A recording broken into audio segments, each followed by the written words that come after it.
How to use Amazon Fresh for grocery delivery.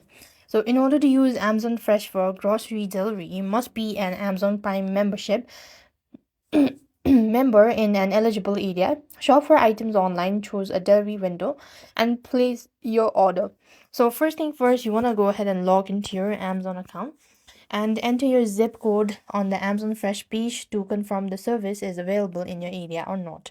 Next, Amazon Fresh is an exclusive benefit for Amazon Prime members. So ensure your membership is active.